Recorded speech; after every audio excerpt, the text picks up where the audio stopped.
Okay.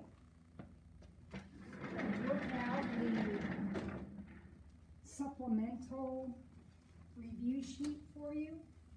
Hopefully you have had a chance to do this in person yourself so that you can figure out what you still need to study or what you don't know.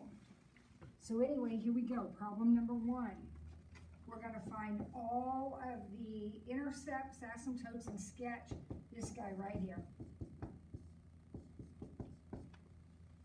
Okay, so we're finding the asymptotes and intercepts. Good, and we're going to sketch that. So first thing I'm going to notice right off the bat, nothing factors here, so nothing's going to cancel. This is a pretty easy problem, pretty basic, no holes. But I do have a vertical asymptote at 4 because my denominator or my x value can't be 4. That would put a 0 down here, not allowed. If I box these in, I see my horizontal asymptote is going to be a 2 because I have 2x over 1x. Now, I need to find some asymptotes to help me get this thing sketched. Not asymptotes, intercepts. Need to find some intercepts. So I'm going to go ahead and plug 0 in for the x's. When I plug 0 in for the x's, it looks like I get negative 1/4. So when I plot that point, that's my y-intercept. I got it by plugging 0 in for the x's. Now, if I let y be 0, think of that as 0 over 1 and cross multiply. 0 times anything is 0, and 1 times anything is itself. So subtracting 1 and dividing by 2, I get negative 1/2. So my x-intercept is negative 1/2 comma 0. Now I can sketch it in. Don't forget this piece up here. And there are your intercepts, asymptotes, and sketch. All right. Now we're going to write the exponential function that contains the 0.04 and the 0.4 I think I'm reading that right. All right, well, let's give it a shot, see what happens. This is an exponential function. So I know what that looks like is y equals a times b to the x. So I know that the y-intercept point, the point with the 0, gives me my a. So a is 4. Then I'll take the other point. So I have an x and a y. I'm going to take my other point and I'm going to plug that in. So 1/2 equals 4 times b to the x.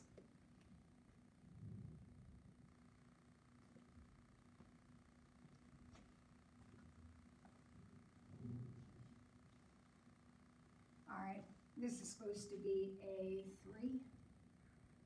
Sorry about that.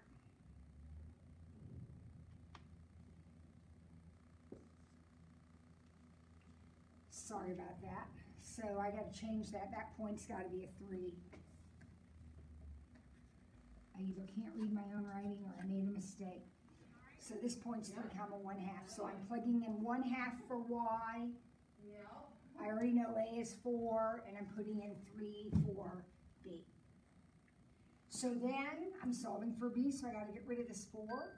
I'll either divide by 4 or multiply by a 4th. It's easier for me to multiply by a 4th, but certainly you can divide by 4 if you want 1/2 divided by 4. Either way, you're going to get 1/8. Now we'll take the cube root of both sides. and b equals 1/2. Don't forget to go back to your equation, which was the objective. Write the equation. Y equals 4 times 1/2 to the x.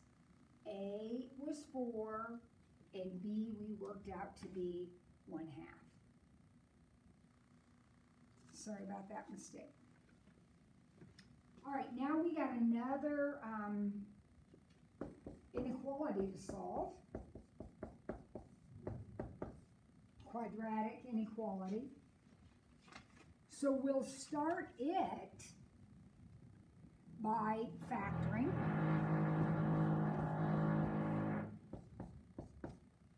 And I'm going to double check my factoring by foiling it back out, just to make sure that I haven't made any careless mistakes.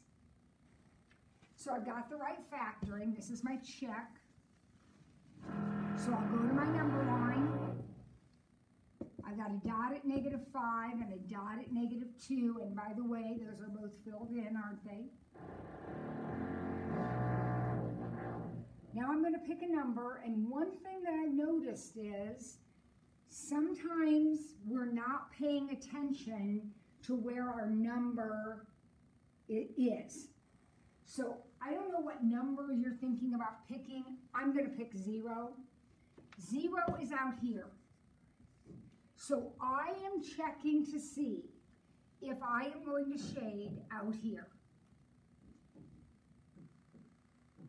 So here we go. If I put in 0, I get 5 times 2. 5 times 2, that's 10. Is 10 less than 0? Nope. That means that I don't shade where I checked. It didn't work. If I don't shade there, I will shade here, and I won't shade here. Remember, the sections alternate unless you've got a power on one of your factors. So, here we go. Answer is the interval, brackets, because those are closed-in dots, from -5 to -2.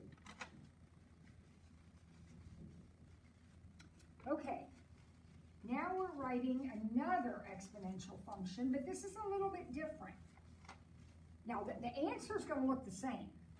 The answer is going to look like a times b to the x. That's what an exponential function looks like. But this time, my information that I'm given is a little bit different. This time, I am given an initial value. Not as an ordered pair, but they just flat out tell me that my initial value is 253,000. So I am putting A in as 253,000. Now my B is actually a rate of growth, or in this case, decay. The population is declining 11%. If the population is declining 11%, then I am multiplying by 89%. Because what I am multiplying by, these are just like those tax and discount problems we did before. We're not interested in knowing how many people have left. We're interested in knowing how many people we still have. So if we've lost 11%, we're keeping 89%. And that is the answer to that. And then the last one says, what are the excluded values? So we've got this big, ugly equation. We just need to figure out what x cannot be. So what x cannot be? Well, I can look at this first denominator and tell you x can't be 0. Right off the bat. Now, I really can't tell this one until I factor it. So again, I'm going to factor it. I'm going to take a minute to FOIL it back. Some of you are making careless factoring mistakes and it costs you.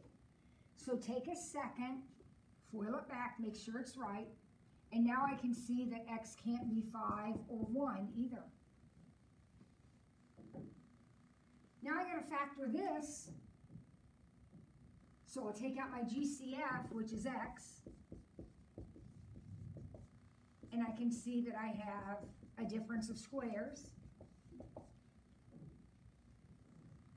So now it looks like x can't be 0 or negative 5, so I got to add negative 5 to my list, or 5. So between all of these denominators, I come up with this list of numbers that x cannot be. Okay, that's it.